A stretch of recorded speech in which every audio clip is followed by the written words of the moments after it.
We've been making sure that our studio up here in Yorkshire is future-proofed and ready for the EV revolution. You can see that the yard here has already been tarmacked, ready to receive any electric vehicles that may need charging. Watch out for the video where this was being dug out and the fun and games that Gordon and Gary had trying to dodge water mains and supply cables. But away from all the mayhem of diggers and rollers, we need to think about keeping the EV charger installation compliant.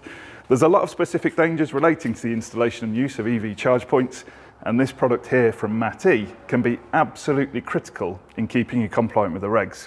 However, the eagle-eyed among you will have noticed that the earth conductor, or CPC as we should call it, goes through the circuit breaker, meaning that we're going to be switching a protective conductor. What's that all about? Well, just before we answer that question, let's take a closer look at what's inside this enclosure and what each part does, because there's some devices in here that will be familiar to you, some that won't, and some that are a bit weird at first glance. So let's follow the incoming cable into the enclosure. The first stop is one that we can be totally comfortable with. It's simply a 4-pole isolator that the incoming 3-phase and neutral supply comes into to make your initial connection. The incoming CPC is connected into this DIN rail mounted terminal here, which is pretty important as this whole video is about the CPC and the hazards that it can represent under certain circumstances. Now let's keep tracing these cables out here. They go down to this 5-pole MCB, which I don't believe is a combination of words that I've ever used before, because as we mentioned earlier, in the event of a fault, this device will disconnect all 3 phases, the neutral and the CPC. So that's a little unusual in itself, but there's also an additional device connected to the side of the MCB, which makes this unit even more curious, and that's this little actuator here. Now this has an input from the device up here, which we'll get to in a moment, and when that input is triggered, it will actually operate the MCB and either disconnect or even reconnect the circuit, depending on the circumstances, and we can see that demonstrated right here. Tracing the wiring from that actuator input brings us to this device on the top rack here. This is the really clever bit of this piece of kit, because this is the part that looks out for a pen fault. Just a reminder that a pen fault is when the combined neutral and earth conductor in the supply cable to a property becomes broken or disconnected. This will cause all the metalwork in the property that's connected to the main earthing terminal to become live.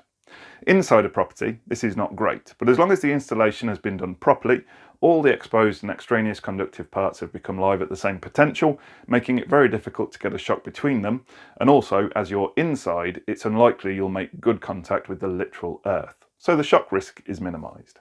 However, step outside to where your nice shiny electric vehicle is charging up and all of a sudden the bodywork of the car has become live, you're making a good connection to the literal earth and you're about to have a very bad day.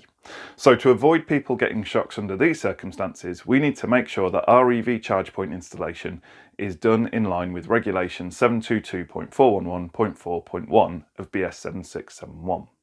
Now you may be aware from other videos that we've made, including one on another Matty device for single phase installations, that there's more than one way to provide protection against a pen fault, and this device complies with indent 3 of regulation 722.411.4.1.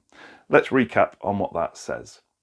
A PME earthing facility shall not be used as the means of earthing for the protective conductor contact of a charging point located outdoors or that might reasonably be expected to be used to charge a vehicle located outdoors, unless one of the following methods is used. 3.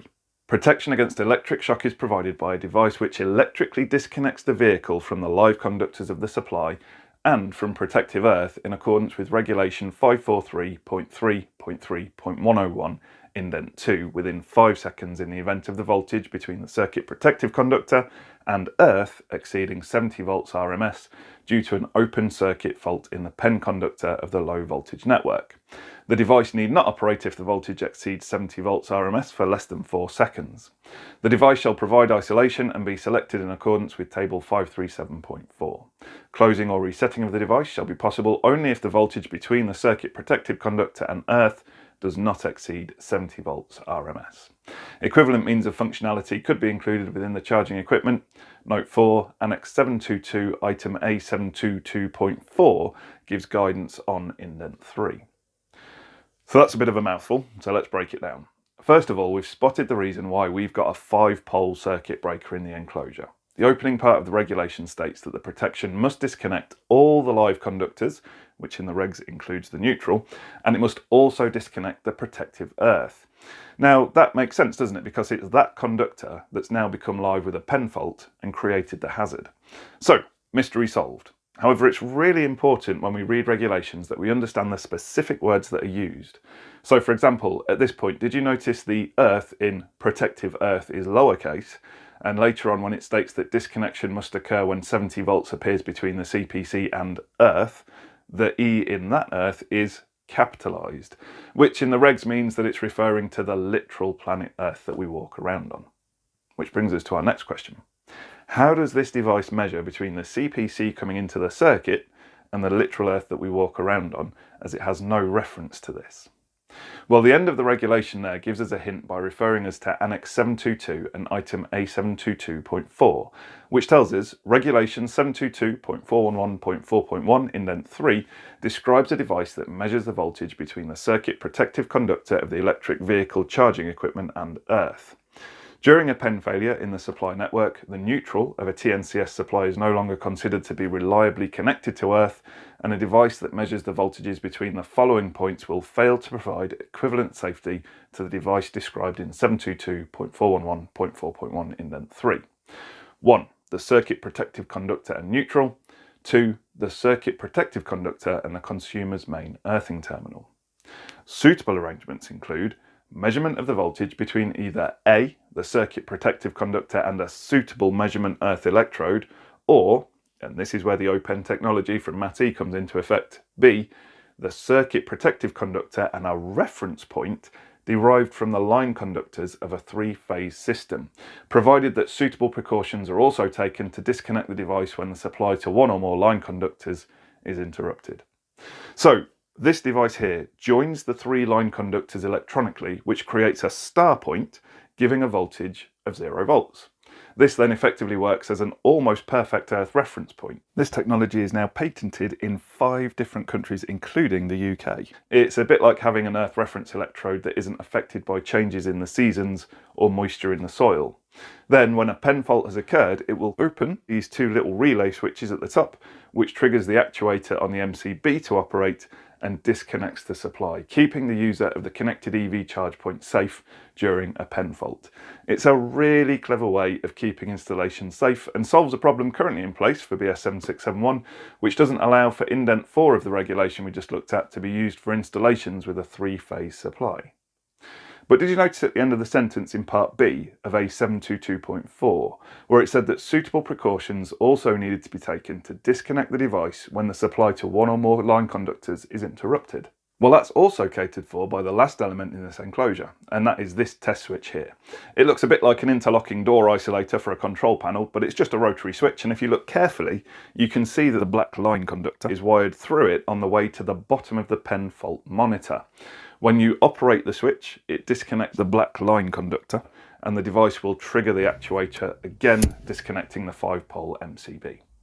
One final point to consider is that if the property this device is installed in has the misfortune to experience a pen fault, the pen monitor continues to check the relevant voltage. If it remains below 70 volts for 3 minutes, then the 5-pole breaker will be automatically reset, meaning you won't need an engineer's visit. An important point to look out for. You can see in our installation we've used an armoured cable with a built-in data connection, and of course the armouring in this cable is an exposed conductive part and will therefore require connecting to the protective earth, which we've achieved at this end of the cable. However, you can see we're not using it for the earth connection to the charger, and we definitely haven't connected the outgoing CPC to the charger to it either, because of course if we did, we'd bypass the protection offered by the 5-pole MCB, and in the event of a pen fault, this whole arrangement would be rendered useless. So at the charger end, we don't have a connection from the armouring to the CPC of the cable, it's only earthed at the supply end. For 3-phase protection, this MATI device with open technology incorporated is an absolutely solid way of complying with the requirements of BS 7671 and keeping users of your installation safe. It comes in a whole range of formats and variations with options for RCD protection, overcurrent protection and isolation up to 100 amps per phase. So whatever your installation needs, there's sure to be a solution to match. But, as always, we want to hear from you. What are your thoughts on the various requirements for pen fault protection? Have you installed any of this type of enclosure from MATI? As always, please leave your thoughts and questions in the comments section below, And as always, thank you very much for watching.